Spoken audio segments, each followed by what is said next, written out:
to have. And I feel a bit like the cow who walks in the field, and you've got the herd of cows in the field there, and they're munching away, and their reality is that every now and again the big truck comes and it takes a few of them away, and wherever they think they go, I don't know, another field, on holiday, whatever. And then this other cow comes into the field and says, hey, you got to listen, or you won't believe what I've just found out. You know when they put those cows and some of us in that truck and they take us away every now and again, they're not taking us to another field or on vacation. What they do is they take you down to this big building, and they slit their throats and they bleed them dry, and then they cut them up and they hang them on hooks, and then they put them in little packages and put it in the supermarket, and then them humans come along and buy us and eat us. What would be the reaction of the rest of the herd on hearing this information? You're crazy, man. You're out of your brain. You want to go and see a psychiatrist. They'd never do that.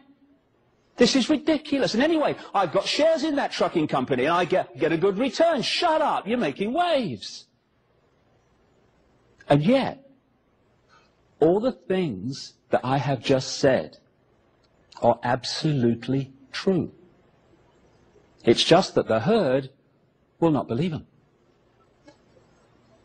And what's happening now as we unfold across the millennium and beyond, and the perception of life dramatically changes. What in the past would have been considered ridiculous, extreme, and nonsense is increasingly, through documented evidence, not from some theory, being confirmed as true. A very, very few people run this planet and control your life, and yet you have the power to control your life. You just give it away.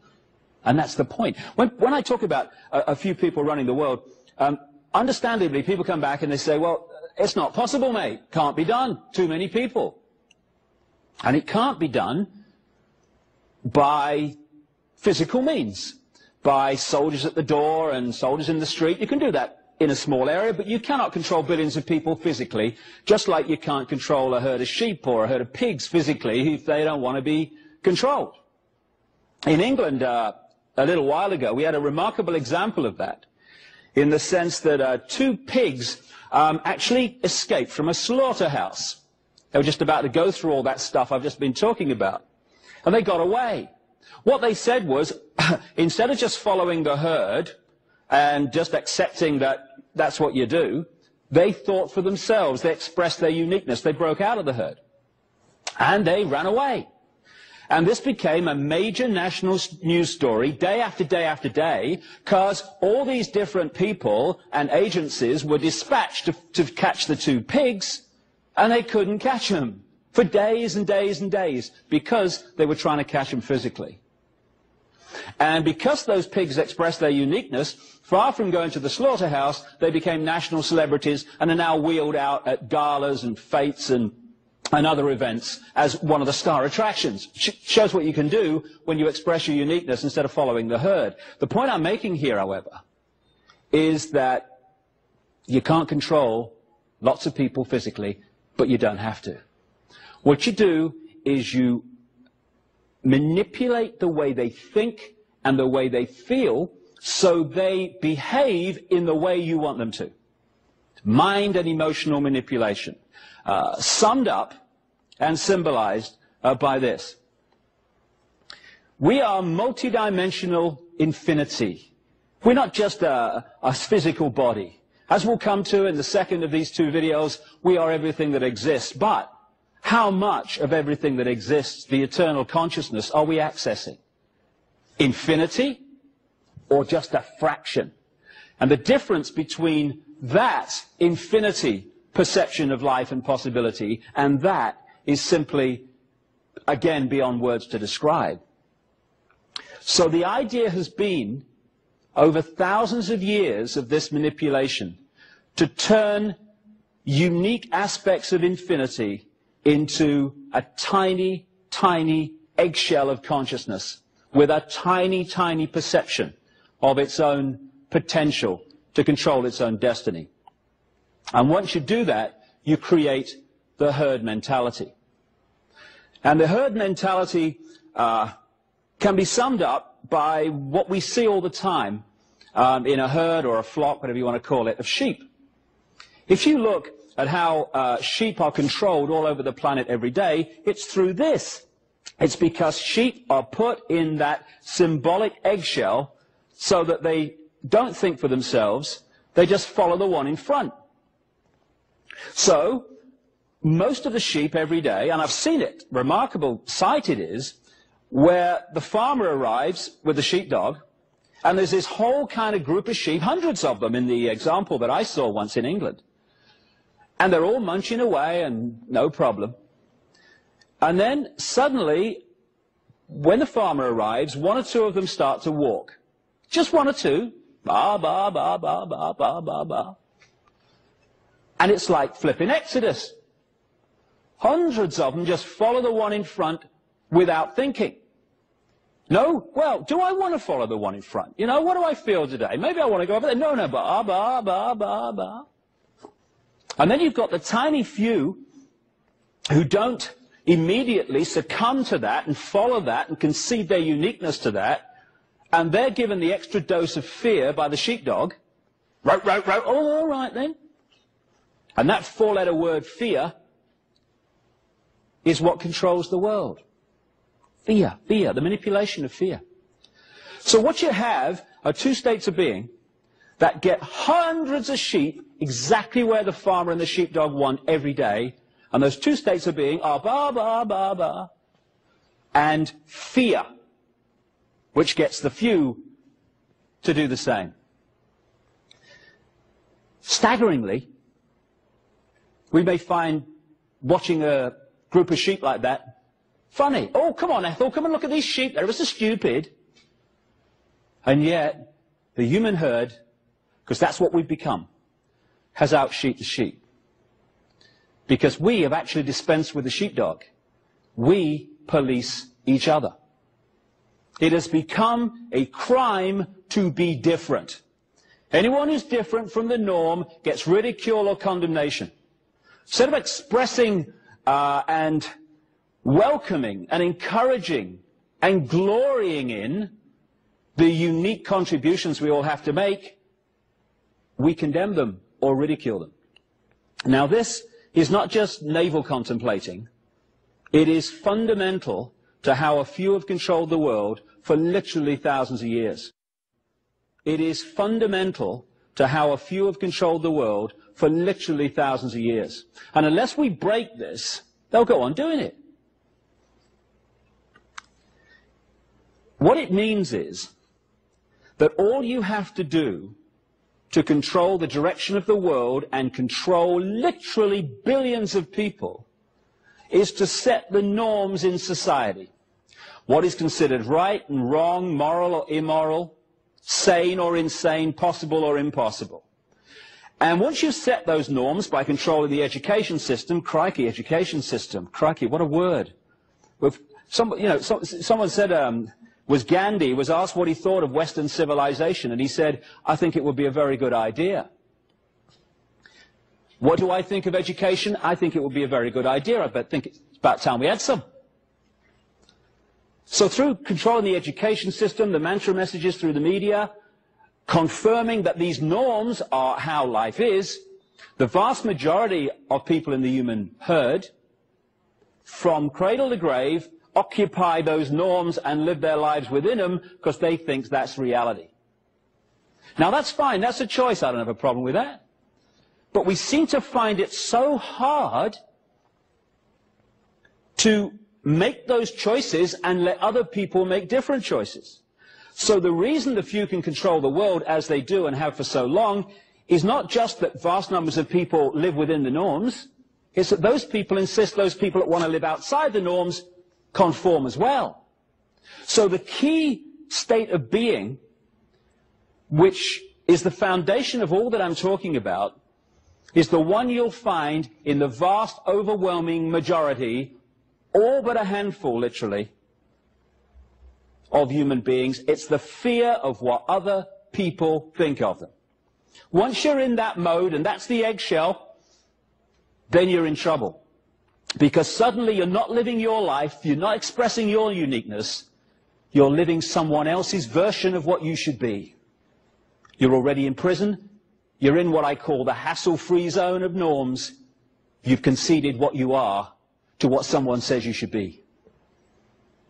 And if enough people do that, and we do, whoever sets the norms runs the world.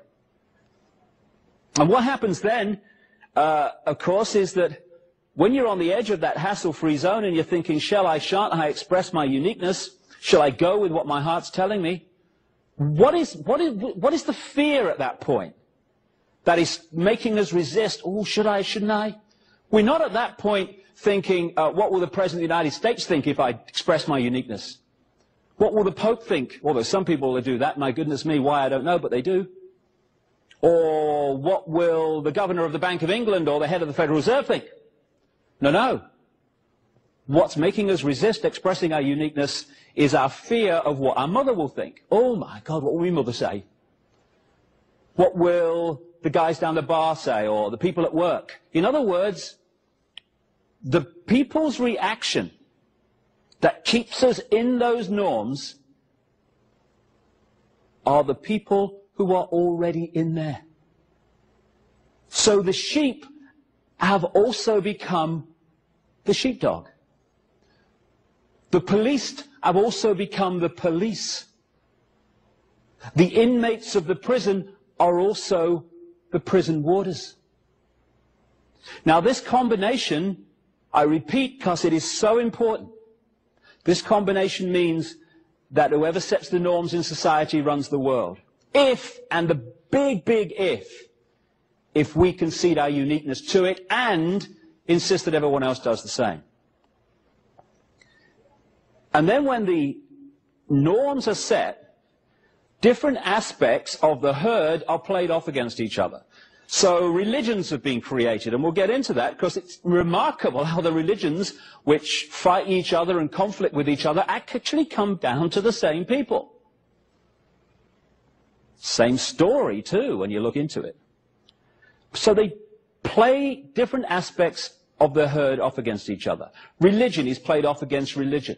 Political party is played against political party. Economic theory against economic theory. And so we've set the norms that have created the herd, and then the herd is set at war with itself. And while we're cussing each other and fighting each other and blaming each other, the few people are string pulling all these different elements and creating the key element that's necessary for the few to control the many, divide and rule.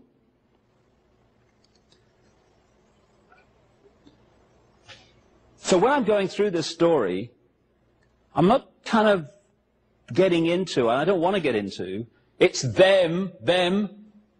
What I'm talking about here is because of us. Without us, none of this stuff will be possible, which is great news because we can uncreate it in the period we're going through now. Just say one other thing before I move on about this. You know, most of the things, most of the belief systems, because that's what it is, belief, that are played off against each other, that conflict with each other and fight with each other, they're actually just the same state of being with a different name. I wonder what the difference is between, say, a Christian family that insists that their children believe what they believe, and a Jewish family that insists their children believe what they believe. What's the difference? It's just that they believe slightly different things, and they are slightly, but they're still indoctrinating their children into a belief instead of saying, you have all the information available and we encourage it, and whatever you come up with, whatever you make of that information, I'm at peace with because you're unique and I'm not going to tell you what to think. So if we want to be free, we have to start by setting ourselves free and setting other people free, not least our children to be who they really are and not what we'd like them to be. And what I call these opposites that are not opposites, I call them opposames. And it's amazing when you look around the different groups that are fighting and conflicting, when you look at the core of what they're saying and they believe and their actions and their ways of acting, you're not looking at opposites at all. You're looking at the same state of mind with a different dress on. I'll give you a quick example. During the last war, the World War, Second World War, the far left, as symbolized by Joseph Stalin, communism, was played off against the opposite, the far right, symbolized by Adolf Hitler, the Nazis. Now, they had to be opposites because we're told they are. That's the left, that's the right. Wow, let's have a look at them. Let's just check this one out. The far left, as symbolized by Joseph Stalin, was into centralized control, military dictatorship, and concentration camps. Now, the far right must have been very different because they're opposites. I read it somewhere. The far right are into centralized control, military dictatorship, and concentration camps. And they were played off against each other. They're not opposites, they're opposames. One thing I think we need to remember all the time, opposites never fight. They never take part in wars, because the opposite of a state of mind that believes that war is an option and conflict is an option and violence is an option is the state of mind that says it's never an option, because violence and war and conflict never solve anything. That never fights that, because that doesn't want to know. What fights wars? Two aspects of the same state of being. So the elements of society that create the divide and rule are not even different states of mind, they're the same state of mind with a slightly different name. Now, going on from this imprisoning of the consciousness into what I call the eggshell, goes something else very important. But this is the structure that has allowed this control by the few of the many to go on throughout this period I'm talking about. Because if you're going to hold people in that eggshell of perception and thought and possibility, you have to keep from them vast amounts of information that would set them free. Set them free to understand that the world is being controlled in the first place, and also set them free from their own sense of limitation. So throughout this period of time, the same structure can be seen, and it can be symbolized, as you see here, by a pyramid. You've got a tiny, tiny few people at the top of the pyramid who hoard the really advanced knowledge, the knowledge that would set us free if we had access to it. And the rest of the pyramid is fiercely compartmentalized. So the further you come down into the mass of the people, the less that knowledge is in circulation, until you reach the point where it's hardly in circulation at all. And this structure of knowledge in the hands of the few and the masses kept in ignorance is one that goes on again and again and again. And without it, frankly, this manipulation simply couldn't happen. And the world would not be as it currently is and has been for thousands of years. And the nature of some of this information, years ago, as we'll come to as we tell the chronological story in a second, maps of the world existed, which for instance, the ancients knew that the American continent was there. The idea that Christopher Columbus was the first European to discover the American continent, I mean, it's just ludicrous. I've just seen a pig fly across here for a start. I mean, it's just crazy on basic evidence. And if you had maps of the world and the mass of the people didn't know they existed, that again gives you a significant knowledge which most people don't have. But now we're in the what you might call the modern world. We're in a situation where fantastic technology exists outside the public arena, which we don't know about. And if we did, it would be a very different world.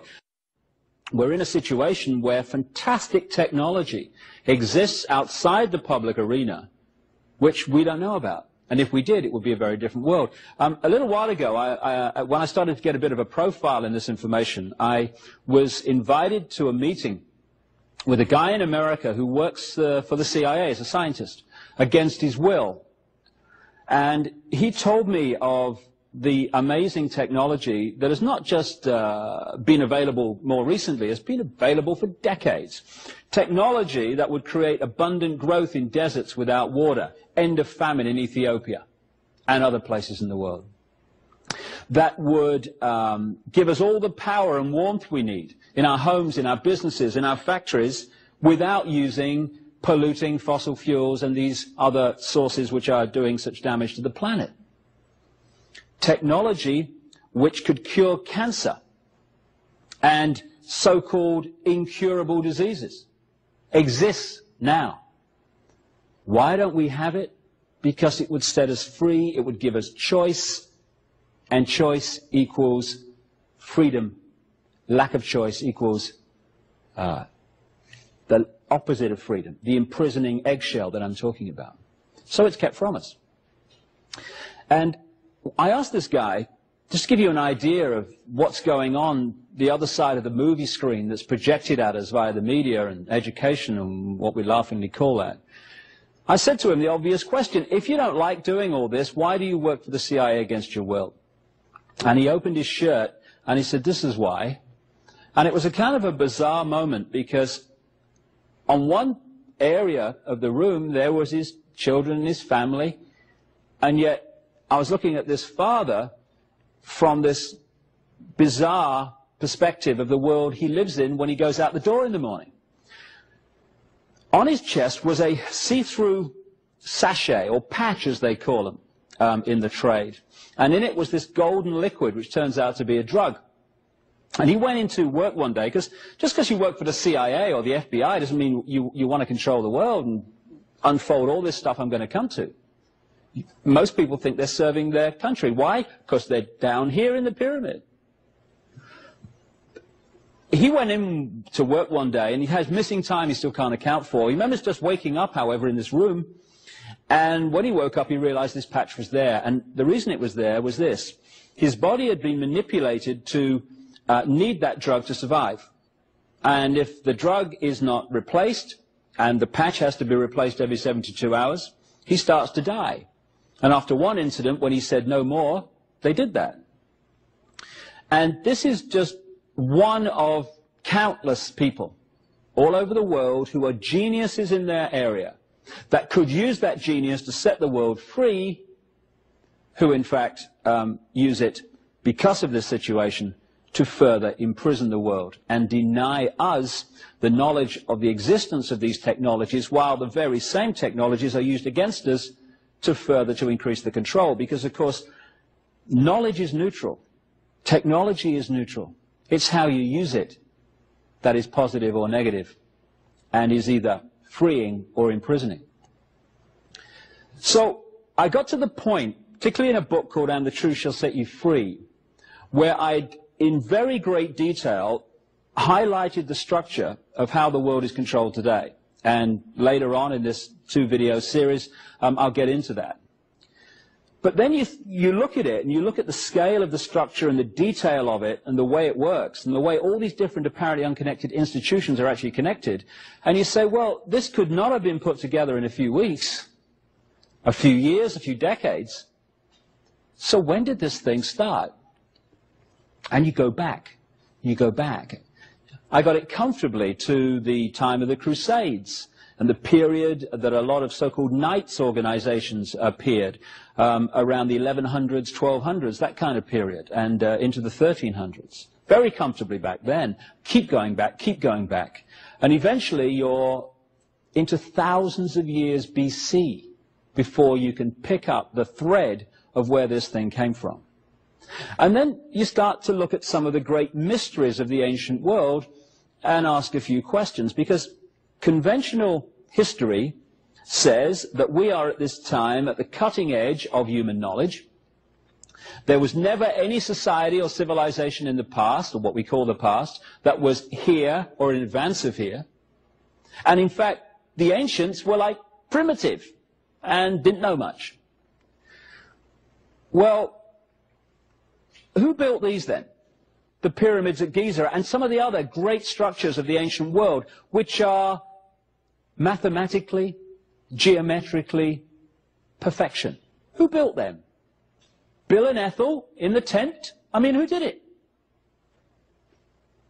Then you look at some of the other, this is Easter Island. I'm sure I know someone looks like that. I'm sure I know someone that was designed on. But this is, again, thousands of years ago.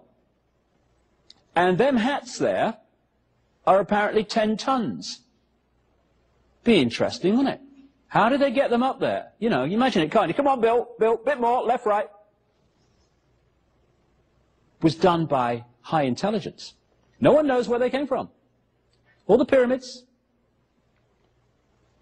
Look at this. This is in Peru. Now, this has been done by an axe and chisel, isn't it? Look at the perfection of the way that stone is fitted into the rest. Can't hardly get a piece of paper between it. Thousands of years ago this was done by a primitive people.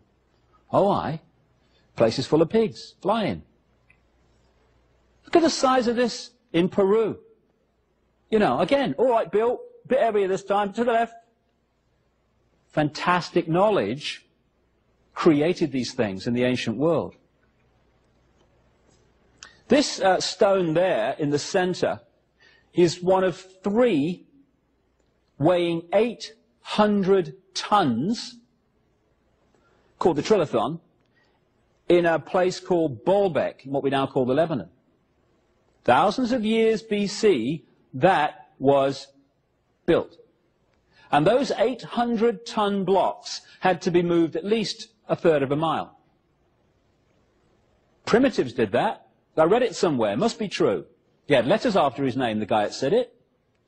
This is the Nazca lines in Peru again, on the Nazca Plains. There you have a situation where in the ancient world they scored away the top surface to reveal the white underneath. And amazing depictions of birds, insects and animals were created in this way. And some of them were only discovered in terms of what they were when we rediscovered, and I emphasize the rediscovered how to fly in this century. Because some of these things can only be seen from 1,000 feet, apparently. So there's a bird, and here's a spider. Again, the Nazca lines.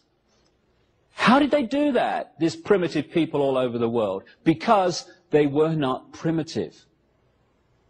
In the sense that there was a group within ancient society that had amazingly advanced knowledge. And that's the knowledge that's been hoarded and passed over to the few into the modern world that is still used to control us and always has been used to control us. And it's amazing. You know, people talk about prophecy. Well, here's a confirmation that prophecy is absolutely fact and not some myth. On an ancient hillside, or not an ancient hillside, but a hillside with an ancient depiction of something on it in Devon, in England, here's an incredible prophecy of thousands of years later, the arrival on Earth of Bill Clinton. Bill comes into this in many ways. Sorry, my eyes are watering. It's all right. Cameraman's looking a bit pale as well. But Bill Clinton, again, President of the United States, as we'll see, all this stuff about, you know, Monica Lewinsky and all that stuff is actually obscuring what Bill Clinton's really involved in and what he's really connected to. Because, again, we're watching day after day a smokescreen and an illusion behind which the truth is. So, in the ancient world, there were people with fantastic knowledge. Where did that knowledge come from? I put this picture up just to emphasize the nonsense of how the idea that extraterrestrial life doesn't exist, how ridiculous it is. There are billions of stars in this universe. Apparently, estimated, I was reading, 1 billion in this galaxy. How many galaxies in the universe? That's just the physical universe. What about all the other parallel universes? What we call creation is alive with life. And yet it's become a situation where you're ridiculed if you talk about extraterrestrial life over the years. You know, you get people saying, hey, he thinks there's other life in the universe more intelligent than me, you know. And you think, darling, I've seen a cup of coffee more intelligent than you. But the point being that to say that in this amazing mass of life in this galaxy alone, that life as we know it has only evolved on this one tiny little planet in this one solar system, that's credible. Oh, yeah, scientists say that. And yet to say there must be life elsewhere on the law of averages alone is to be, oh, he's a bit strange, he believes in extraterrestrials. But when you look dispassionately at the evidence, and that's the point, if you come into this stuff with a belief to defend might as well go and watch The Price is Right, because the belief will defend itself. And that's the point. If you come into this stuff with a belief to defend, might as well go and watch The Price is Right, because the belief will defend itself. If we let the information lead us rather than the preconceived idea, it takes us into some very interesting areas. First of all, when you look at ancient texts and traditions all over the world, literally all over the world, you find very clear descriptions of an advanced race or races that we would call extraterrestrial, not of this planet, that came to this planet and brought this advanced knowledge a long, long time ago. Some of the most famous examples of this are what have become known as the Sumerian texts or tablets. They were found in what we now call Iraq in the last century, about 1850. There's thousands of them.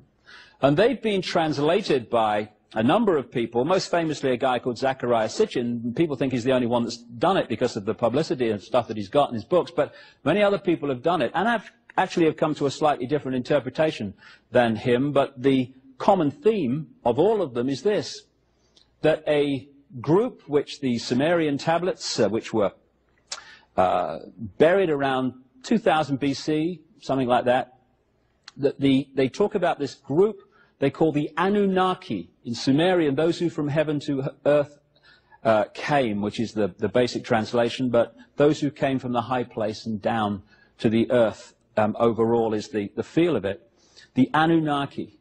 And when it talks about these Anunnaki and the tablets and stuff, here's an example of just one of the so-called cylinder seals that were found among them, depicting various things. There are some remarkable points and areas of text and evidence that you can see. First of all, there is remarkable knowledge in these texts of planetary, solar system, universal, astronomical knowledge that has only been confirmed in this century, and sometimes even more recently.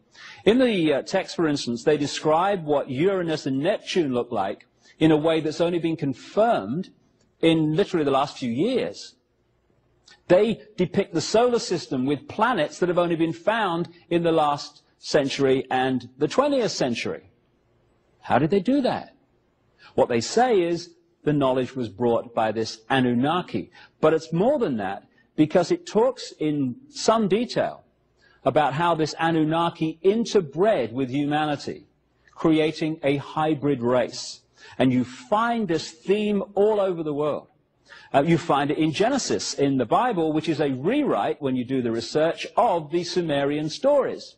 So we get the theme of the sons of God, who interbred with the daughters of men. But when you take that back to the Hebrew, just one step, you find that that phrase, sons of God interbred with the daughters of men, actually says sons of the gods interbred with the daughters of men. And every time in the Old Testament you see the word God, it's translated from a word meaning gods.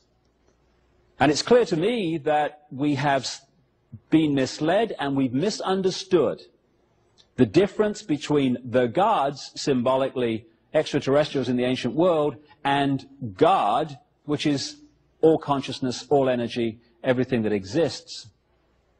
So these Sumerian tablets very much confirm this ancient race. Now, again, when you look at other cultures, you find the same stories in the ancient Hindu cultures, the Veda.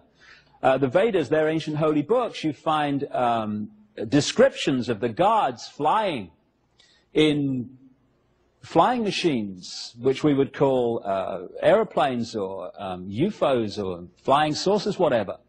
And when you take the common theme around the world, it's very clear that in the ancient world was a race or races of very, very high technological knowledge. And this was the knowledge that built the pyramids. This was the knowledge that built all those ancient structures which conventional history and archaeology simply cannot explain. Now, this area here of what we call the asteroid belt would seem to be very, very significant.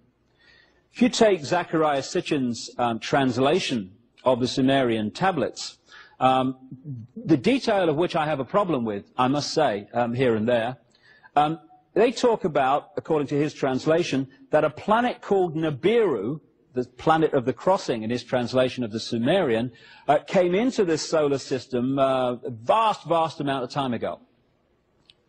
And one of its moons collided with a planet that was between Jupiter and Mars, and that created the asteroid belt, which just happens to be between Jupiter and Mars. That's one interpretation of what happened, but there are others, and I've come across a scientist, a friend in America, who's been researching all this for 30 years, and he is convinced from a large amount of different evidence that actually something different happened, not least because at a major corporation he used to work for, they did a study, the physicists at that corporation, into what must have happened to the solar system, because when you look at the planets and how they spin and how fast they spin and all this stuff, it's very clear that some major, major disruption has happened in this solar system that's affected not just the Earth, but also the other planets. It's a major cataclysm. And they came to the conclusion, which basically supports the theme of a guy called Immanuel Velikovsky in the 50s, who was ridiculed for saying that what we now call Venus went through this solar system, devastated Mars, and almost destroyed the Earth. But these physicists are actually supporting the basis of that. What they believe as a result of their research is that the planet we now call Jupiter came into this solar system not that long ago, remarkably, 7,000 years ago maybe, something like that. 4,800 BC was the date that I was given for the window of time that had happened. And it collided with a planet that was in that area, and devastation unfolded, and the asteroid belt was the result. They also suggested that a great chunk of Jupiter, which is a colossal planet, of course, broke off and careered through the solar system and devastated Mars. Interestingly, the probes to Mars have suggested that the landscape of Mars is no more than 10,000 years old, so something certainly happened there that devastated it, and came close enough to the Earth and was caught in the Earth's field for a while, did a couple of orbits, and that orbit, when you look at the scientific suggestion of what that would have caused, starts to confirm some incredible legends, traditions, and oral and written evidence from the ancient world all over the planet that there came what the Bible calls the Great Flood. One of the things that this would have done, this pass by what we now call Venus, is to have created a 10,000-foot tidal wave. Interestingly, in the pre-flood world, since then, agriculture as we know it began at heights above 10,000 feet. Quite obvious why that would have happened in the scenario we're talking about.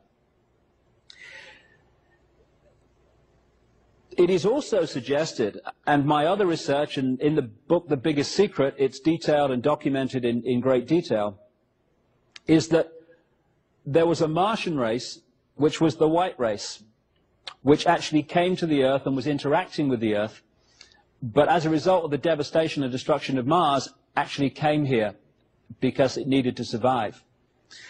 And this white Aryan Martian race based itself, and those that were here at the time of the cataclysm survived as a result of going into the high places in the Near East, what we now call Turkey, Caucasus Mountains, Iran, and that sort of area. And the amazing culture that appeared there, and I'll come to that in a second, was the result of this knowledge. This is another map of Europe and North America. Again, I'm talking about a cataclysm here, maybe about 4,800 BC, but there have been many of them.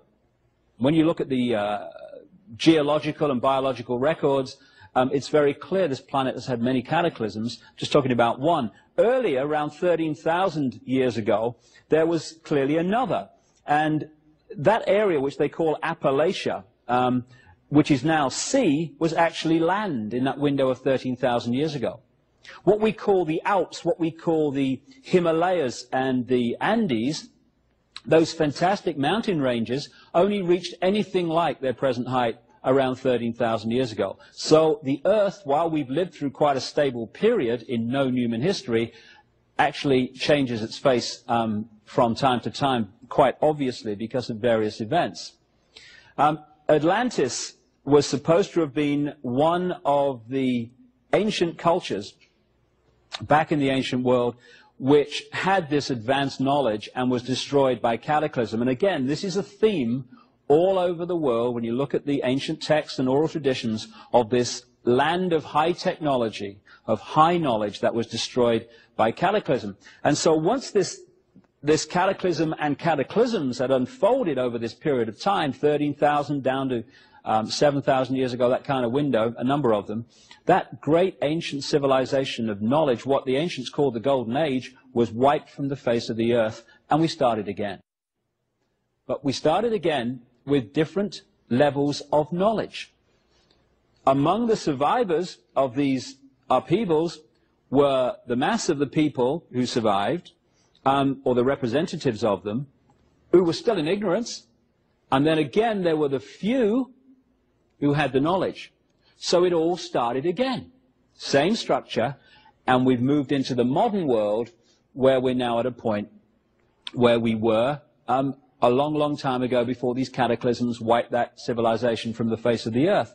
So what we're looking at here is the area that they concentrated on, where the white race actually came out of, interestingly. When they're talking about the Martian race being a white race and actually focusing in that area of the world, the Caucasus Mountains, southern Russia, that area, Caucasus Mountains, down into what we now call Turkey and those areas around there, Iran, that's where the white race came from. The actually original name of Iran translates as land of the Aryans. When you look at the Hindu culture in the Indus Valley, which was one of these cultures, again, that spontaneously emerged with advanced knowledge, even conventional history accepts that that culture, the Vedas and the structure of the Hindu religion, etc., was taken into the Indus Valley by an Aryan white race from the Caucasus Mountains. And when the floodwaters started to recede, down from the high places, which could be the translation of Anunnaki, those who came from the high place, came down into the Indus Valley, into the plains and valleys of Sumer, and they created the Sumerian culture, which is accepted again by conventional history, didn't start at this level and gradually evolve. It started at a very high level of advancement and then gradually fell away. Same with Egypt. It started at a very high level of advancement and then gradually fell away. Babylon, another one. And again, there are different uses of knowledge. And Babylon appears to have been a center for those who were in a state of being that wanted to use this knowledge to control, because Babylon was where so much of the manipulation and control of today actually came out of. So, in short, we have an extraterrestrial race in that area interbreeding with humanity, creating hybrid bloodlines. Now, in The Biggest Secret, I go into this in much more detail, but it seems to me that along with this white Martian race was what UFO researchers have called a reptilian race. And the detail of that is documented there. And it's this reptilian race that also interbred with humanity, and I think the reptilian race were the Anunnaki.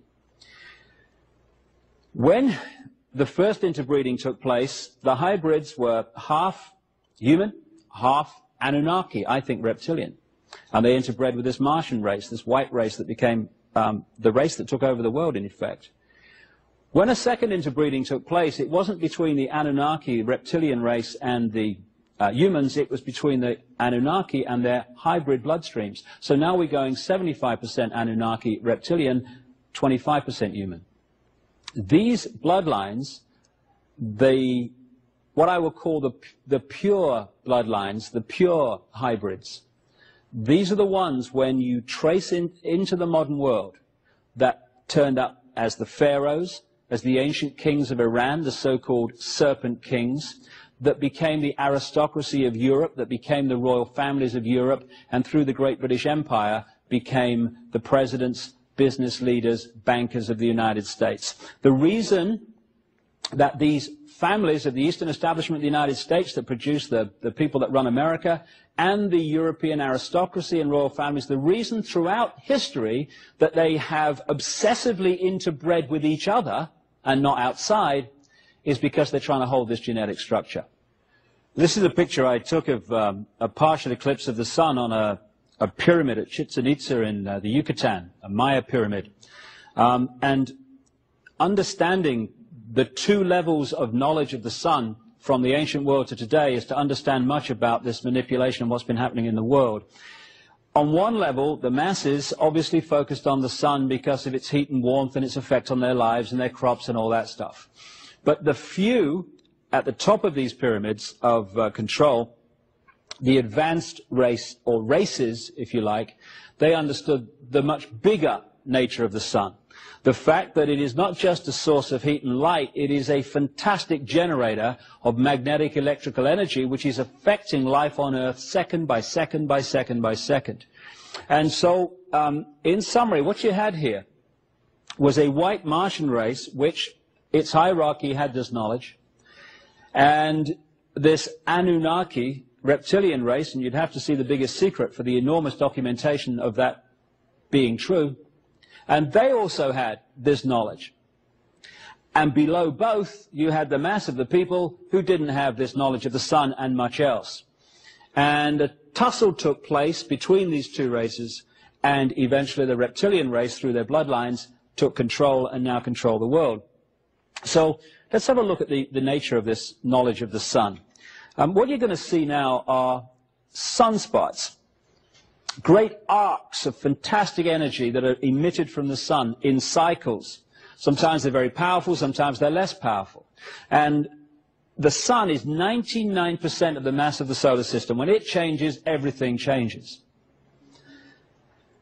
And a great example of what I'm talking about and how it affects us and how the ancients knew about this is a guy called Maurice Cottrell. Earlier on in his life, he did a lot of research into sunspot activity, solar flare activity, these projections of energy from the sun, and he found that they could be put into various cycles. Small cycles, medium cycles, great cycles over thousands of years. Later on in his life, he came across the Maya information left in Central America, the Yucatan, by the Maya people who picked it up from previous people. And again, you go back eventually to this extraterrestrial race, or races, emphasis on the races. And they have put together a symbolic and mathematical structure that talks about cycles of human evolution, small cycles, medium cycles, great cycles. And Cottrell found, to his surprise, that these Maya cycles of human evolution corresponded, even over thousands of years, in remarkable synchronicity with his cycles of sunspot activity, projections of energy from the sun.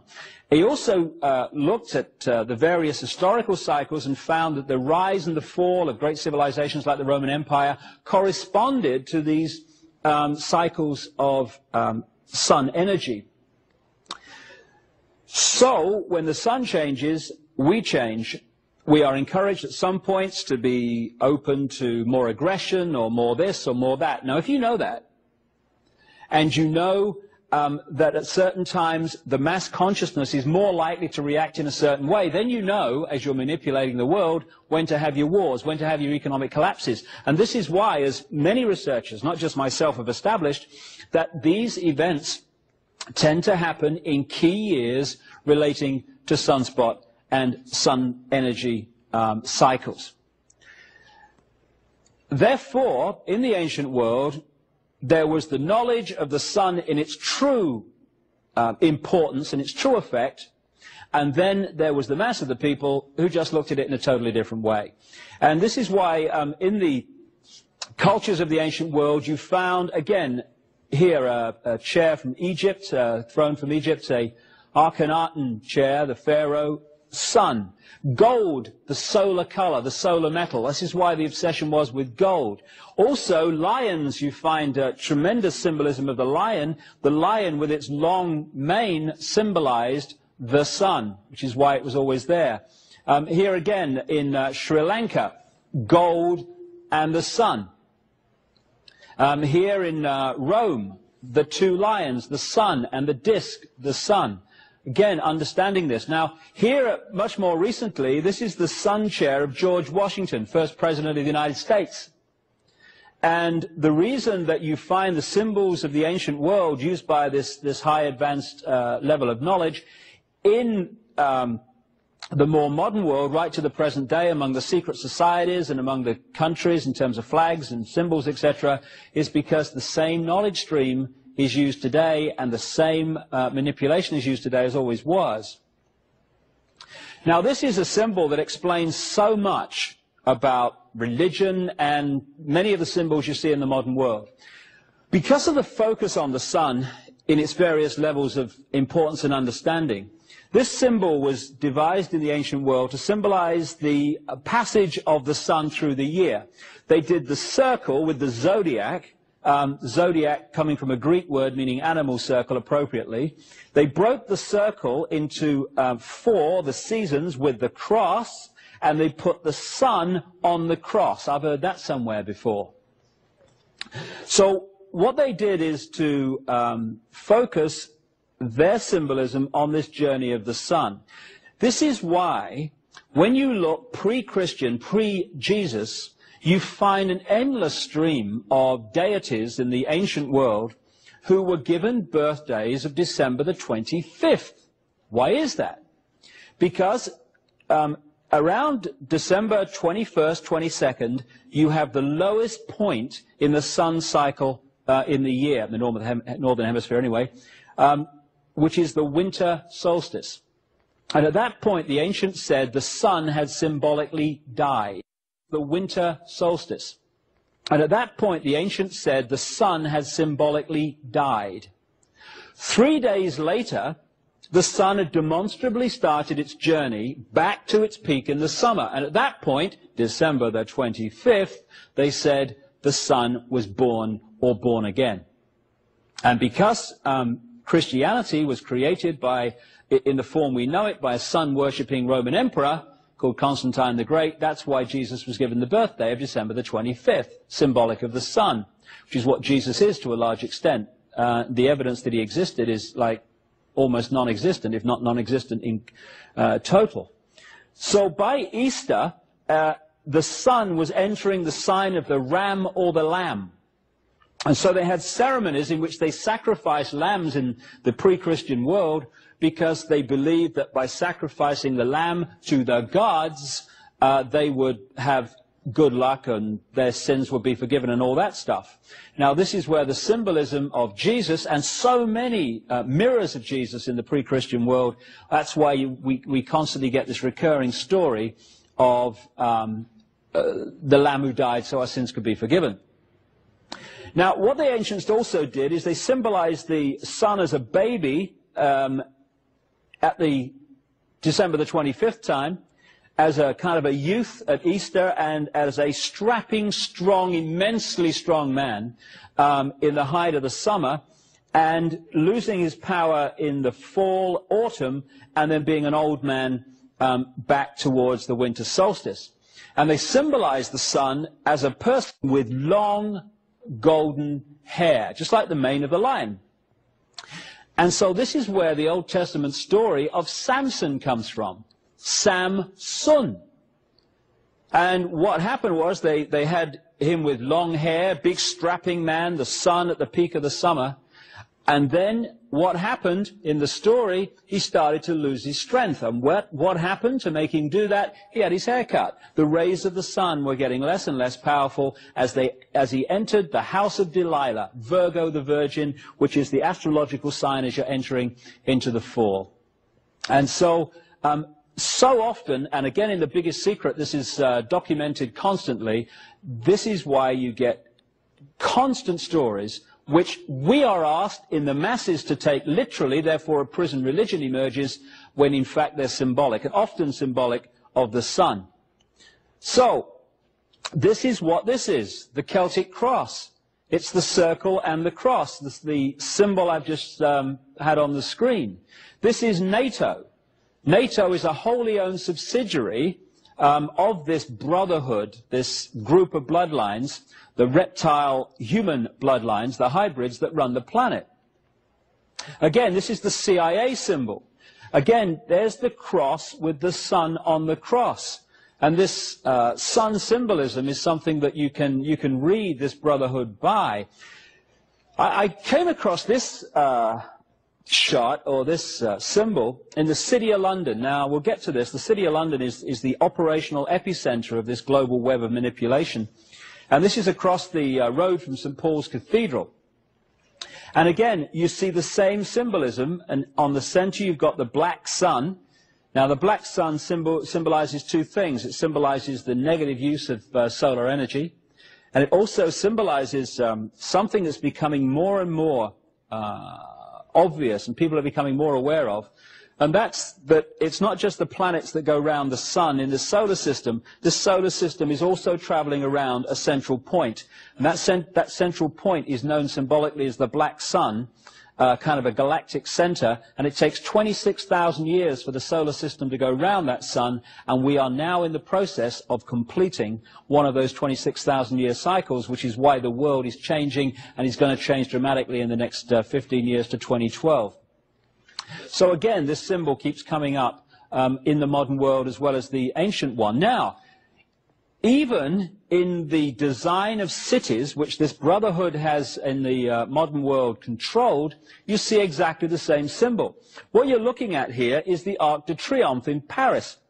Paris, like Washington and London, is a mass of esoteric symbolism and sacred geometry built by design into the street plan.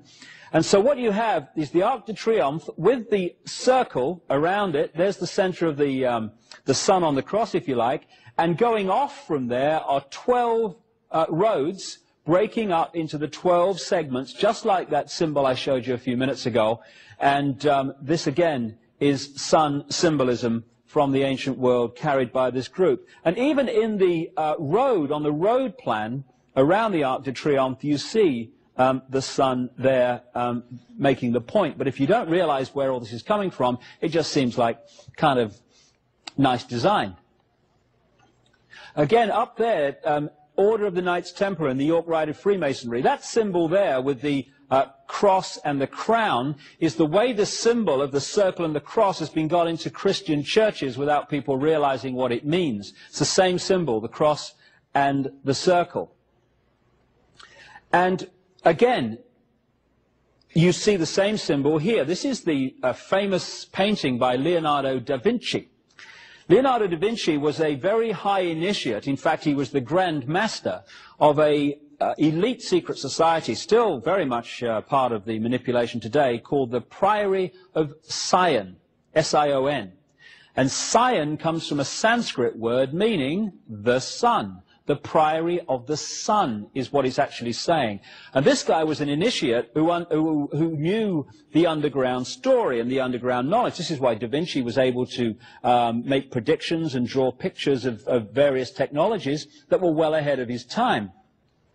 Now, what he's done here is present the Last Supper picture in the form of symbolizing that same symbol, the cross, and the sun on the middle and the circle. He's depicted Jesus as the sun, hence the halo around his head there, and he's broken up the disciples into 4 sets of 3, symbolizing the 3-month periods of the seasons and the sun going through them. This is why this constant recurring number of 12 and 1, the hero and the 12 followers, constantly reoccurs. This is why you have King Arthur and the Knights of the Round Table, the circle of the zodiac. This is why again and again the big religious heroes had 12 followers, the sun and the months and the areas of the zodiac. This is an ancient stone depiction of the Phoenician and many other cultures within the Middle Near East, but certainly the Phoenician sun god called Bel or Bil, who became the Canaanite Baal. And there you see the halo around the top of his head symbolizing the sun. And this is vastly ahead of the emergence of Christianity, which then used the halo, because the same symbolism was used, because again is Zoroaster depicted with the halo and the rays around his head, because these guys did not actually exist. They were symbols of the sun.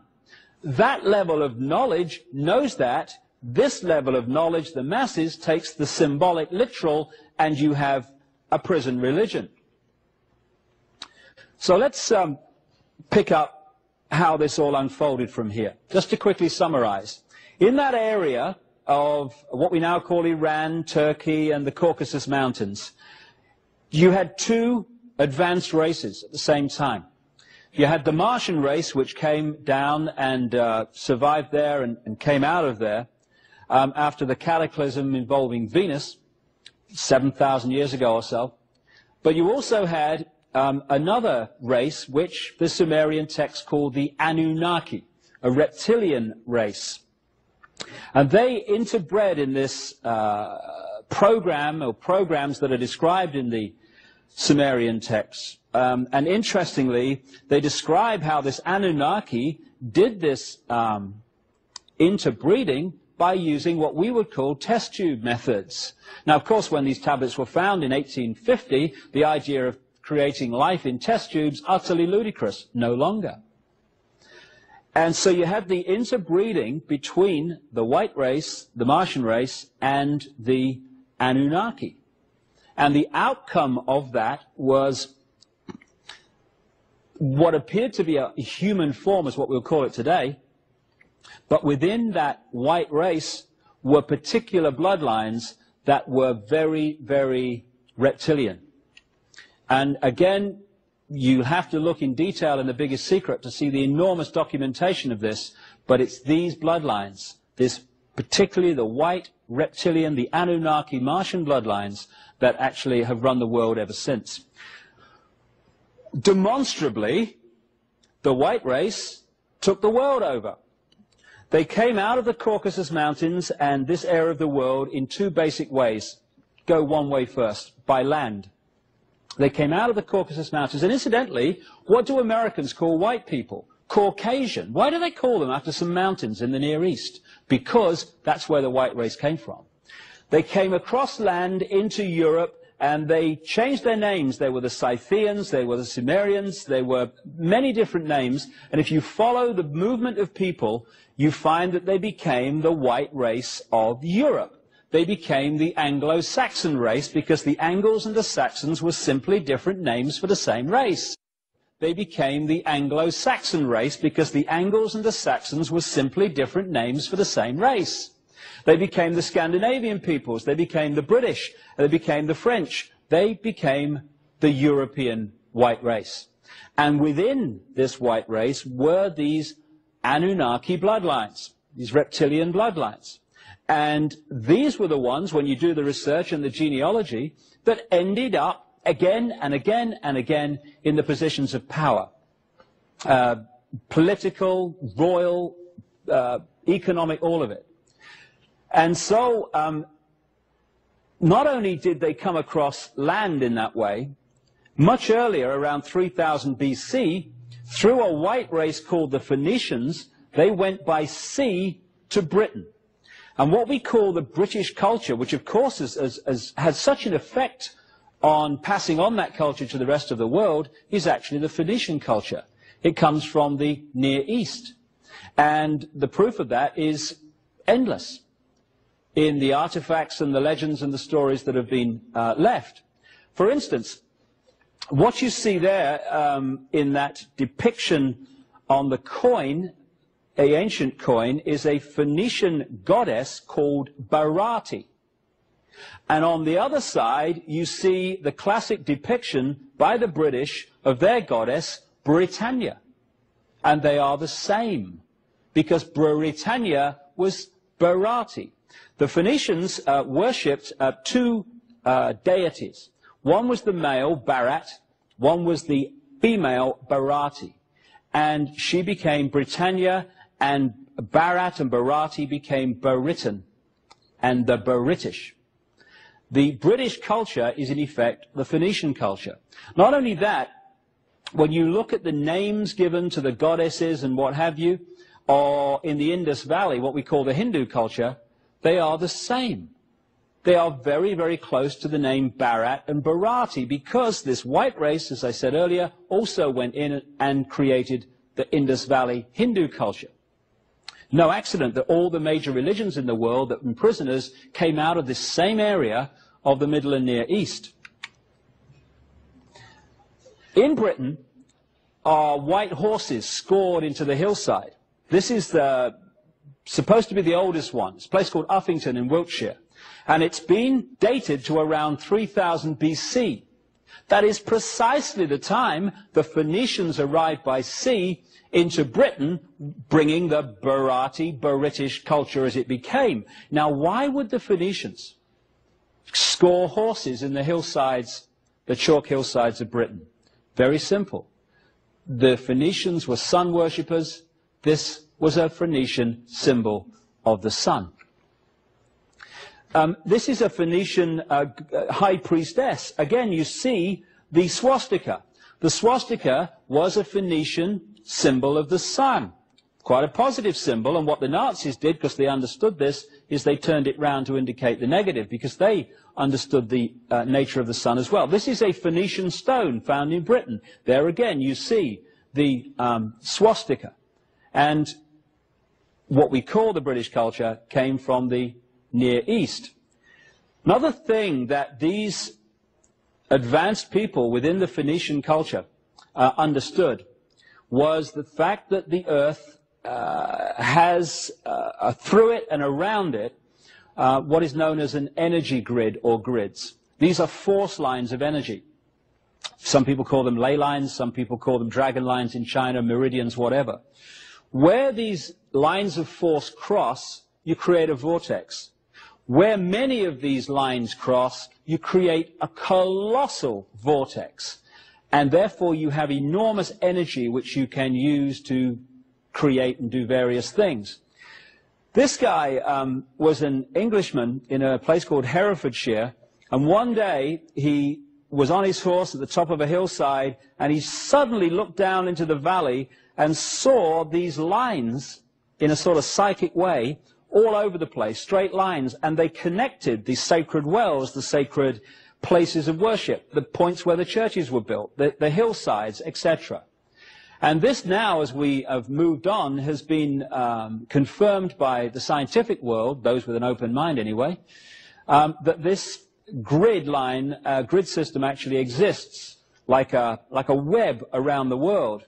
Now, where these ley lines cross in their most powerful way, where most of them cross, just happens to correspond with where the ancients had their most sacred ceremonies and their most sacred places. Stonehenge and places like that were built on them. So where the lines come in and the vortex is created, that is where they built the Stonehenges. The Aveburys, another stone circle and energy complex in Britain. That's where they built all over the world their temples to access this energy. This is Avebury in Wiltshire.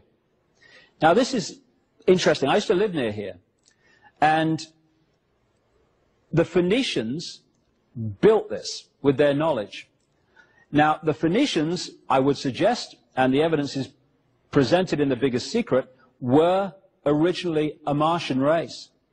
What people like Richard Hoagland have found, who's investigated the Cydonia region of Mars, where they've found pyramids, etc., and other non-natural creations, is that if you look at the way that the various pyramids and non-natural points relate to each other in this area of Mars called Cydonia, and then you place them over Avebury in Wiltshire, England, they fit almost exactly. Avebury appears to be a mirror of Cydonia on Mars. Also, when you look at the background, there's very strong evidence that the pyramids in Egypt were built around 3000 BC, the very time these things were going up. And they built pyramids. What have they found on Mars? Pyramids. Also, as some scientific research has shown, when you put people in white bodies into sensory deprivation tanks, their natural rhythm is not the rhythm of the orbit of the Earth, it is the rhythm of the orbit of Mars. And a scientist friend of mine said to me once, after I first met him, he said, you know, there's a point in the world where on one of these magnetic grids systems called the Hartmann grid, 12 of these meridian lines cross at the same point and go down in the Earth. Amazing place. I said, where's that? He said, a place called Avebury in England. The ancients knew this. This is Silbury Hill, the biggest man-made mound in Europe, right next to Avebury. This is Stonehenge. It's one of the crop circles down the bottom there, or the crop formations. 125 circles, I think there is in that. These ancients, coming from this advanced knowledge, this is Tara in Ireland, all over this area of Britain. This is Glastonbury Tor, not too far from Avebury and Stonehenge. And then you come to the pyramids of Central America, the Yucatan. Why is the basic culture and the stories and the beliefs and the building methods of Central America, South America, the same as Europe? Because when you follow this research, you find that the Phoenicians not only went to Britain in the ancient world, they crossed the Atlantic also. Phoenician artifacts have been found in Brazil, for instance. And what could well be Egyptian, certainly Egyptian or Oriental artifacts, have been found in the Grand Canyon. The reason that the stories and the beliefs are so similar, almost exactly the same, in the American continent as the European continent, when they weren't supposed to have met, is because it was taken from across the Atlantic into the Americas by this white race. Babylon, I mentioned earlier, was very important. It was in Babylon that a large number of these reptilian, human, reptilian, Martian, whatever you want to call them, reptilian white bloodlines focused themselves.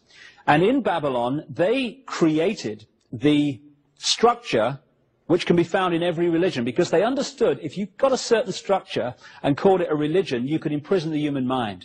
And so when you look at the religious belief and structure and stories of ancient Babylon, you're looking at the ancient stories that followed. For instance, where have you heard this before? Nimrod, the father, and Tammuz, the son, were the same. Father-son. And then you had Queen Semiramis, who was the mother, the virgin mother of Tammuz. So in Babylon, vastly before Christianity, you had Nimrod, Tammuz, Semiramis. Father, mother, son. The Trinity. And Nimrod was symbolized in many different ways. And one of the ways he was symbolized was as the eagle looking both ways. And what you're looking at there is a symbol of modern Freemasonry. The symbols of the modern secret societies that control the world to this minute are the symbols of ancient Babylon and this period where it all, this area of the world where it all came out of. Incidentally, another aspect of Nimrod died with a lamb at his feet, was put into a tomb, and when after 3 days they pulled the stone back, there was no one there. I think I've heard that somewhere before too. This is another sun god who didn't exist, called Mithra. This is another sun god who didn't exist, called Mithra. In Persia, Rome, and in Mithra, artifacts have been found even in Britain. And what did they say about this guy, Mithra? He was born on December the 25th. He was born to a virgin mother. He died so our sins could be forgiven. They brought gold, frankincense, and myrrh to his birth. And that they called him the vine. They called him the Lord, the shepherd. all the things you see in the New Testament, you see said about Mithra, and where the Roman Catholic Center is now, the Vatican, on that site, they found Mithra artifact, because it was a place of Mithra worship. And Mithra ran right up into the Jesus period, and they basically changed the name of Mithra to Jesus, and we had another religion. What they said about Jesus on the right there, and what they said about Horus, the son of God of ancient Egypt, was identical. Because Nimrod, Tammuz, Semiramis in Babylon, when these reptile human bloodlines took over the culture of Egypt, which had been started by the white race, the Phoenicians, they just transferred the same story and called it different names. So Nimrod, Tammuz, Semiramis in Babylon became Osiris, Isis, and Horus in Egypt. And again, right across the world, in different cultures and different eras, you see different names for the same deities. There seems to be a mass of names, very confusing. In fact, they're different names for the same deities. The cross is supposed to be a Christian symbol. It's not. It goes back as far as history goes back. This is a standing stone with a cross. Here we have Mother Mary holding Jesus, except that we don't. This is how the Egyptians symbolized Isis holding Horus. And again, in my book, The Biggest Secret, you'll see massive documentation of how this story just goes on being repeated. The initiates know what it means, the brotherhood, the mass of the people are asked to take it literally. But what actually turned Christianity into the religion it became, and who decided what Christians believe to this day, was a Roman emperor called Constantine the Great. In 325 AD, he called a meeting of bishops in the early Christian church to his palace at Nicaea, now Iznik in northwest Turkey, and there the Nicene Creed was created. After they'd had a punch-up and ripped up documents and all that stuff, they decided the Nicene Creed would be as it is to this very day, and that's what Christians are supposed to believe. In this sign you will conquer, what Constantine said, and he was a sun worshipper. He worshipped a deity called Sol Invictus, the unconquered sun, and Mithra and all this stuff. He had no problem with Jesus because it was just a different name he believed for what he was already believing anyway. What he said was that before a battle, when he was battling to become emperor, he saw a cross in the sky from Jesus saying, by this sign, or in this sign you will conquer in the battle, which sounds massively like what the Prince of Peace would say, doesn't it, really? So Christianity was a manufactured religion. Here we see the Pope. There's the Maltese cross, a brotherhood symbol that you can see to the present day. I'll come to that shortly. But on the Pope's head is the mitre. And if you look at it sideways on, it's actually a fish head. Why is it a fish head? Because that's the symbol of Nimrod, the Babylonian god figure, who they symbolized as a fish, as they symbolized his partner Semiramis as a dove. And this is where the fish comes from in Christianity, as well as the house of Pisces. So basically, and The Biggest Secret documents this in detail, the Babylonian group moved home to Rome, the New Babylon. Now, also in this story, if we move forward to the time of the Crusades, in the 1100s, 1200s, you find that in the Middle East at that time, a series of knights organizations suddenly appeared, which are still going today, and among their members today are some of the top people in global politics, business, banking, military, media, etc. They were the Teutonic Knights, which relate to Germany. They were the Knights Hospitaller of St. John of Jerusalem. And St. John, incidentally, is a symbol of Nimrod, for reasons The Biggest Secret explains. And the other one, which I'm going to concentrate on for a few minutes, was the Knights Templar. And they all appeared around Jerusalem at the time of the Crusades. And the Knights Templar said that they'd created this organization originally to protect pilgrims who were visiting the Holy Land. Well, there's only 9 of these fellas for 9 years, which is going to protect a massive amount of pilgrims, clearly. After they'd parked themselves in Jerusalem, right next to what we now call Temple Mount, the so-called scene of Solomon's temple. But when you look at the background of Solomon, there is no evidence he existed outside the Old Testament, and every syllable of Solomon means the sun, another symbol. Anyway, after 9 years in the Jerusalem area, next to the Temple Mount, suddenly things started to move very rapidly for the Templars. Some of them went back to Europe, and they started signing up the noble families of Europe, and to particularly France to start with.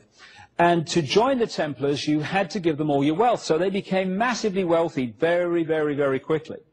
And they created two basic financial centers in their empire.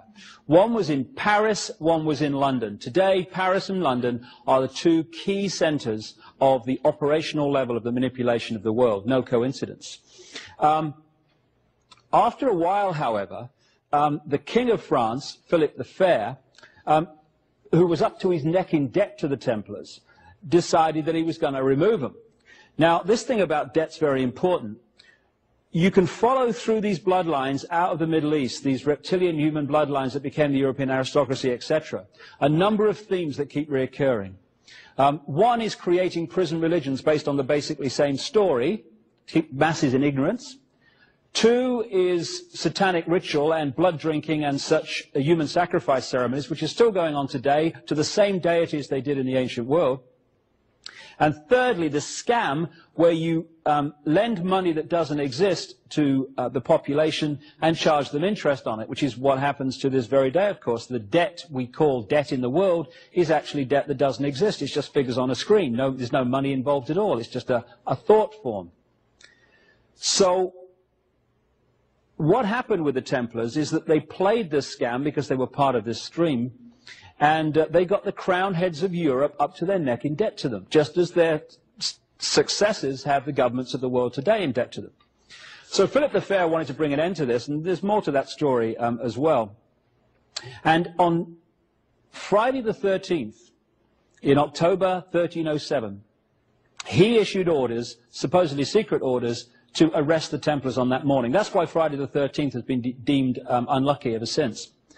Now, he got some of the Templars, but he didn't get most of them. They got away, and they went in three basic directions. One, they crossed the Atlantic to the Americas, and two other directions. First of all, they went off from their port at La Rochelle in France with the loot, because when Philip the Fair went to get the loot from the Templars in their headquarters in Paris, it had all gone. And they went in their ships, one group of them, around the outside, the west coast of Ireland and into Scotland. And there's a reason they did that, two reasons in fact. First of all, Philip the Fair enlisted the support of the Pope to purge the Templars. But Scotland, with Robert the Bruce, etc., was in conflict with the Pope at the time, and therefore excommunicated, and therefore the Destroy the Templars order didn't apply in Scotland at that time. And also, a tremendous number of these bloodline families out of the Near East, these reptile human bloodlines, came out of northern France and Belgium, what we call that area now anyway, and went into Scotland almost en masse. Within 150 years, these bloodlines were running Scotland, and they have the names today that we think are Scottish. We go, Hamilton, Orkney, and MacDougall, Orkney. Scottish? No, no. They came out of that area of northern France and Belgium. And they were the same bloodlines. Robert the Bruce was one of them that the Templars were connected to. So the Templars went into friendly territory. And they went underground because of the purge, and they re-emerged eventually as the Scottish Rite of Freemasonry. This is why the biggest secret society in the world today that pervades world politics, business, banking, the media, etc., is called the Scottish Rite, after this tiny country at the top of the British Isles, because that's where the Templars went when the purge happened. This is a Knights Templar. You'll see the red cross on the white background. That was the Phoenician fire cross or sun cross. And this is why the flag of England is a red cross on the white background. It's also why you had the Red Cross organization, which is also linked to this network at the highest level. Now, here's the flag of England. It's called the St. George's Cross. Now, two big British deities were St. George, who killed the dragon, And the more I research this, the more I feel that is symbolic of this battle between this Martian white race and this Anunnaki reptilian race, because the dragon was very much used to symbolize this serpent race in the ancient world. And so St. George is not actually a British deity, it's actually Phoenician, because that's where the Phoenicians went, to Britain. St. Michael, which is a great Christian deity, was an ancient Phoenician deity also, and areas of Europe, like called St. Michael's Mount, one in England, southern England, came from the Phoenicians who settled that area. Now, the Templars then moved out of France, around into Scotland, and that was one area they went. They went across to the Americas, and they also went down to Portugal. Now, before I get into that, let me show you one thing in Scotland, which confirms so much of the fact the Templars were there, and indeed there are many artifacts to prove it, and other evidence. And that's this place, Rosslyn Chapel, in just south of Edinburgh. It is the great city on the east coast of Scotland. And this was built on the land of the St. Clair family. Now, the St. Clair family were a French bloodline going back to the Near East that went to Scotland and became the Sinclair family, that classic Scottish name, Sinclair. And this is one of the great holy grails of the Brotherhood today, the Rosslyn Chapel. Now, in the stonework of Rosslyn Chapel, you see sweet corn plants, aloe plants, and cactus plants, etc., that at the time this was built were only found in America. Perhaps still are, I don't know, but certainly then. Which is remarkable because this was built before Columbus left on his journey to discover America. In other words, they'd been long before, they just didn't want us to know it. So, as they went to Scotland, so another group of Templars came down to Portugal, which will connect into America now as we start to enter the modern world. They hid behind an organization called the Knights of Christ. The Knights Templar are under another name. And they were a maritime organization because the Templars had a massive fleet of ships. And actually they flew on their ships the flag of the Skull and Bones, which is become known as the Pirates' flag. It was the Templar flag, which is why the Skull and Bones is still a symbol today of this brotherhood. And one of the Grand Masters of this Knights of Christ, the Templars under another name, was a guy called Prince Henry the Navigator. And he had access to maps of the world that the general population never had because of this pyramid, knowledge, ignorance. This is significant because the father-in-law of Christopher Columbus was a sea captain close to Prince Henry the Navigator. So Columbus was not looking for India when he found the Americas. He knew basically where he was going because the maps already existed. Because this unfolding agenda has a time scale, not least through the sun cycles, etc., it means that although they knew the Americas existed, the point had come in the agenda where it had to be officially discovered and therefore occupied by the European races. Now, Christopher Columbus, his name wasn't actually Columbus, his name was Colon. Why did they call him Columbus? Because in the various, not just religious, but other historical texts, you see the codes and the code names that the initiates would understand that the general population do not. I mentioned a few minutes ago that the symbol for Nimrod was the fish and the symbol for Queen Semiramis was the dove. Columbus means dove. In French today, colombe actually still means dove. And the Romans in the Roman Empire worshipped a deity called Venus Columba, Venus the dove. Both Venus and the dove were symbols of Queen Semiramis, this deity. So that's where he got his name, Columbus. But there's more actually to look at in terms of this. Because 4 or 5 years after Columbus found that part of the Americas, down the Caribbean, etc., another guy left Bristol, England. And Bristol comes from Barati, that's where the name evolved from, the Phoenician deity. His name was John Cabot, and he discovered what we now call North America. conventional history has not put Columbus and Cabot together, but you can do, not least through the research of a Freemasonic historian of great reputation called Manly P. Hall, who points out that Columbus and Cabot both operated in Genoa at the same time, and both were connected to the same secret society network. And within a few years, 4 or 5 years of each other, one finds one part of the Americas, the other finds another part of the Americas. Just a coincidence, nothing to worry about. What was actually happening was the time scale had come to take over America, and it moved on after that. So Columbus was a front man and a knowing one. There's one other group that came out of this Near East, which it is vital to talk about. And it relates actually to Columbus too. We've seen how one group of peoples moved by land across from that Caucasus, Turkey, Iran area, and across to become the white races of Europe. We've seen how the Phoenicians went to Britain much earlier than that, 3000 BC. But there was another group which came out of the Middle Near East and parked themselves in Venice in northern Italy. And these Phoenicians became the Venetians. And they created a maritime, because they were a maritime nation, the Phoenicians, and financial empire out of Venice. And that financial empire was based on lending people money that didn't exist and charging interest on it and funding both sides in wars.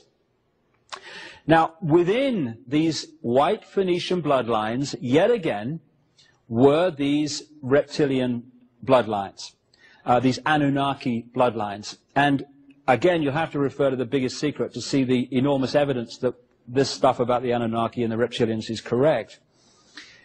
While they were in Venice, this group of Phoenicians Anunnaki became known as the Black Nobility because they started creating titles for themselves and taking over titles that already existed. And they got this nickname, the Black Nobility.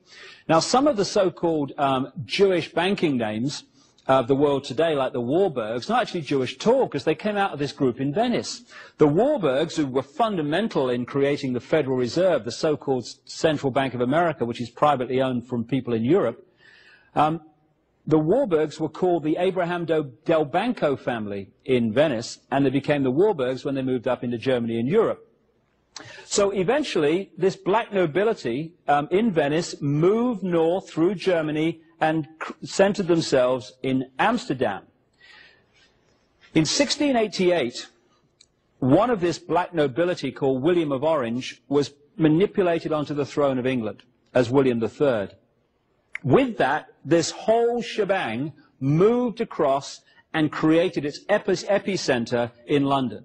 So at that point, those bloodlines that had gone much earlier through the Phoenicians into Britain and those that had come cross land and also through Venice actually came together in London.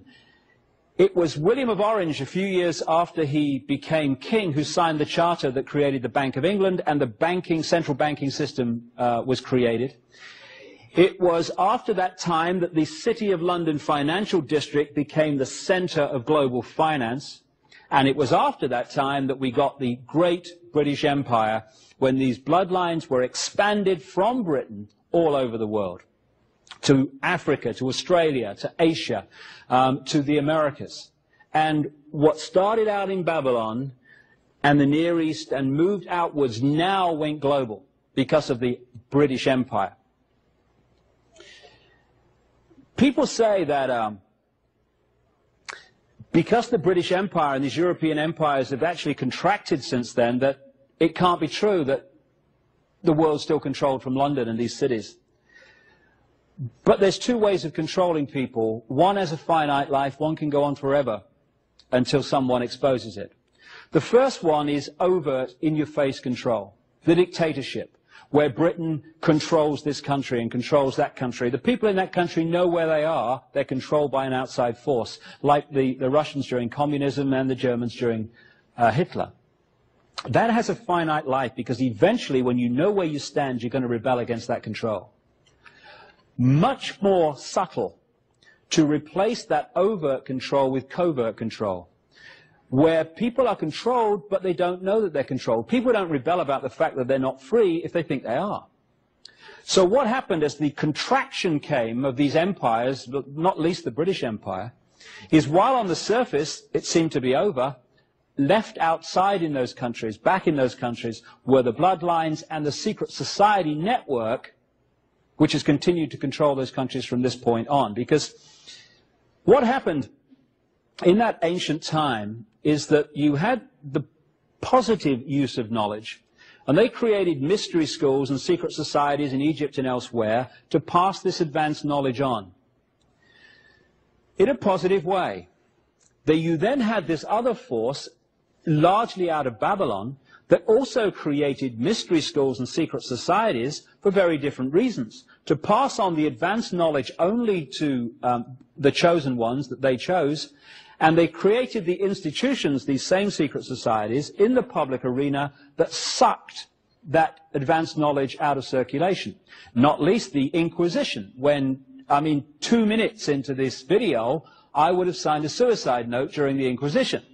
So therefore, you had a situation in which the knowledge was passed on to the few, and the institutions created by that secret society network to suck it out of public circulation. Eventually, and people like Manly P. Hall have documented this, that negative use of knowledge, that negative structure of mystery schools and secret societies also infiltrated eventually and took over the positive mystery schools and secret societies. So that negative use of knowledge, that negative structure of mystery schools and secret societies also infiltrated eventually and took over the positive mystery schools and secret societies. So we reached a point eventually where knowledge was passed on only to the few at the highest level who had a malevolent intent, and it was sucked out of the public arena big time. So the structure today is basically this. The epicenter on operational level is in London. That's where the global agenda is decided. And in these different countries, like America, the United States, South Africa, etc., you have bloodline branch managers, as I call them, who run those particular countries in line with a centrally decided and coordinated agenda. In South Africa, you've got the Oppenheimer family, who are the bloodline controllers of South Africa before and after Mandela, control the stock market, the diamond mines, and the gold mines and the other industries and the media. In America, the bloodline branch managers are the Rockefellers and the cartel of the Eastern establishment, who get their orders from the centrally coordinated epicenter in London and Paris, particularly London, and they run America in line with that. So wherever I go, in the 20-odd countries I've talked in and researched in so far, the same policies, the same structures exist because they're coming from a central point. And the world is controlled, therefore, by a very, very few people. One of the bloodlines centered in London are the Windsors. In The Biggest Secret, I expose some stunning, breathtaking information about the real nature of the Windsors and the bloodlines. These are black nobility bloodlines who go back through this story that I've been talking about, and that's why they have so much power and so much wealth and so much influence, because they're meant to, but not for long. Now this is Ben. Everyone knows that the founding fathers believed in freedom in America. Well, some of them might have done, but some of them didn't. Because what happened in 1776 and afterwards, when America to this day believed it was becoming an independent nation and free, what happened was that overt control of the Americas through the colonies was replaced by covert control. America has never been free of Britain's influence and control to this very day, and it's about time it was. And people like Benjamin Franklin, and I document this in detail in The Biggest Secret, were agents of British intelligence and the British Crown. This guy was parked in Paris as an ambassador in Paris, and he spent tremendous amounts of time in London. More than that, I said earlier that one of the common themes of these bloodlines through history is blood drinking, satanic ceremonies, etc., human sacrifice. That's what this guy was into. He was one of the top Freemasons in America. He was a member of key Freemasonic lodges in France, which created the French Revolution, like the Nine Sisters Lodge, and he was a member of a really elite secret society and satanic human sacrificing, blood drinking operation in Britain called the Hellfire Club, run by a British government minister called Sir Francis Dashwood, and who built underground chambers in his estate at Wickham, north of London, to do the sacrificing and stuff. That may sound amazing, but just a little while ago in the British newspapers, this story broke. Again, while Benjamin Franklin was fighting for freedom for the American colonies, he parked his bum in London. And he lived in a place called 36 Craven Street near Trafalgar Square. Well, they've just been renovating that to turn it into a Benjamin Franklin museum. And bingo, they found 10 bodies underneath the floor, 6 of them children, and they've dated them to the time Benjamin Franklin lived there. They've said, oh, he must have been into body snatching. When you link it to his other activities, I think there's probably another explanation. Thomas Jefferson, again, one of the aristocratic bloodlines from Europe, and a guy who was a member of the Rosicrucian secret society and other esoteric secret societies that carried this knowledge. He just didn't tell anyone else about it. He also owned 200 slaves, Thomas Jefferson, while writing that every man is created equal. Slight contradiction there, I feel. Maybe we're all equal unless you've got a black face. And so when you look at the presidents from the very start, this is George Washington. Again, another of the aristocratic bloodlines from Europe that became presidents of the United States. When I'm talking about these same bloodlines taking over Europe and then through the British Empire taking over America and other countries, I'm not kidding. When you do the genealogical research, you find some remarkable statistics. Since George Washington became president in 1789, and including him, every single American presidential election has been won by the candidate with the most British and European royal genes. And that comes from Burke's Peerage, the Bible of aristocratic genealogy on the planet, based in Britain. We've had, at the time that I'm speaking these words, 42 American presidents. 33 of them are genetically related to England's Alfred the Great and Charlemagne, the most famous monarch of France. Way back, he became monarch for the Holy Roman Empire. Of the 42 presidents, 19 have been genetically related to England's King Edward III, who has thousands of blood connections to Prince Charles. And then you look at Bill Clinton. Bill Clinton's a kid from Arkansas, we all know that. Not connected to any bloodlines, just kid off the street, made good, because anyone can become president in America. I know, I read it somewhere.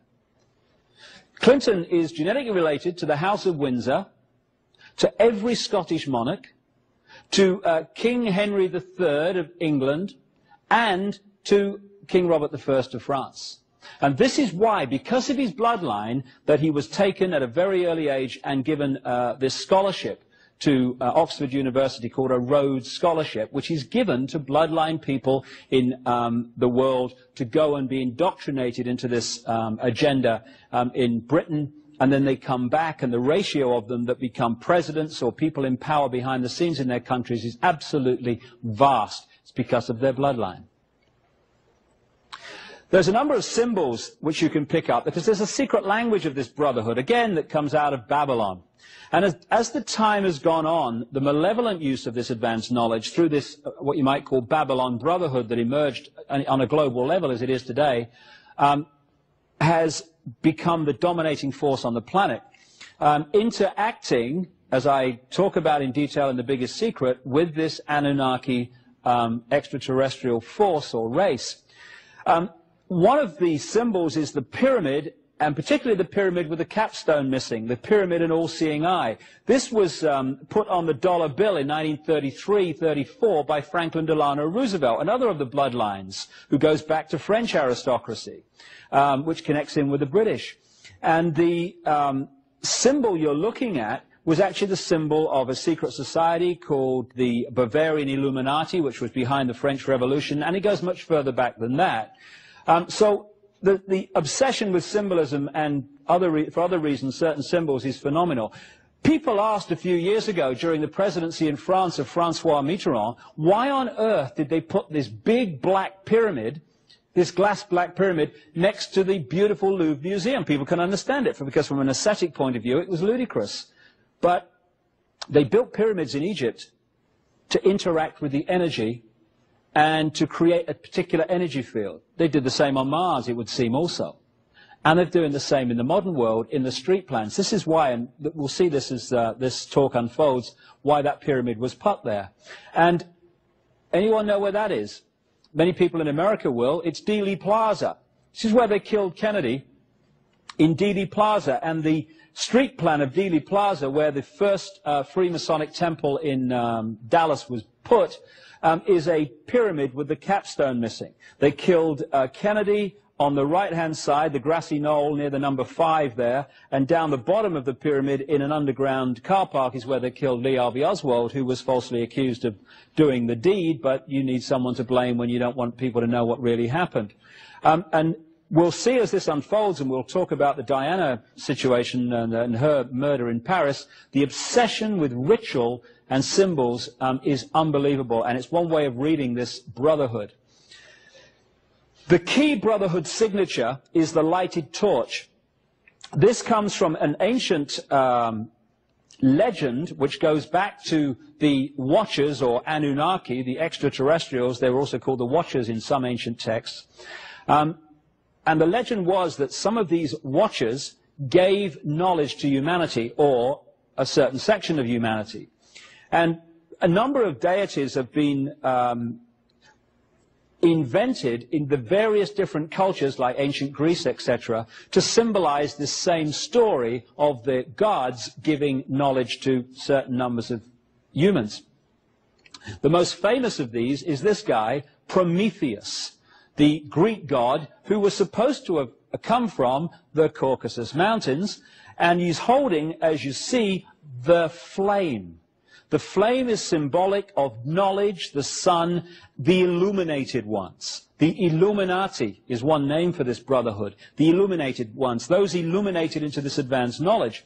And so what you're looking at is a gold depiction of Prometheus in the Rockefeller Center in New York, put there by the Rockefellers, and there's a plaque to show that, because they, one of the bloodline families running America on behalf of the London Central elite, they know the symbolism of Prometheus. They know the symbolism of Prometheus. And so the lighted torch, or the flame, became the key signature of this brotherhood, and you can follow it. That's what this is. This is an exact replica of the Statue of Liberty in Las Vegas. That's why you've got the fairground ride behind. But what you're looking at is the lighted torch, the sun, knowledge, the illuminated ones, the Illuminati, the brotherhood. Also around the head you see the rays of the sun. Now that's classic Queen Semiramis symbolism. That's basically Queen Semiramis of Babylon. And because of this difference between those in the knowledge, the few, and the masses who are not, people look in America and around the world at that in New York Harbor, and they say, oh yeah, that's symbolizing the land of the free. No, no. It's symbolizing the opposite. It's saying, look, we run the show and we're telling you, and you haven't even got a clue. And this is not actually new at all. This was given in terms of America, this was given, the Statue of Liberty, to New York by French Freemasons who were in the underground stream of knowledge of what it represented. And in Paris, to this day, in an island on the River Seine, there's the Eiffel Tower in the background, there is the French Statue of Liberty in the same way. Because, again, it symbolizes something to this brotherhood which the masses don't understand. When they killed Kennedy in Dealey Plaza, there's the grassy knoll over on the right there. Afterwards, they put in Dealey Plaza an obelisk, which is a Freemasonic symbol relating to the sun, the phallic symbol, the male energy. Again, goes back to ancient Egypt, etc. And at the top of that, after they killed Kennedy, they put a depiction of the lighted torch, because that is the Illuminati brotherhood signature saying, we killed Kennedy, and we're telling you, and you don't even see it.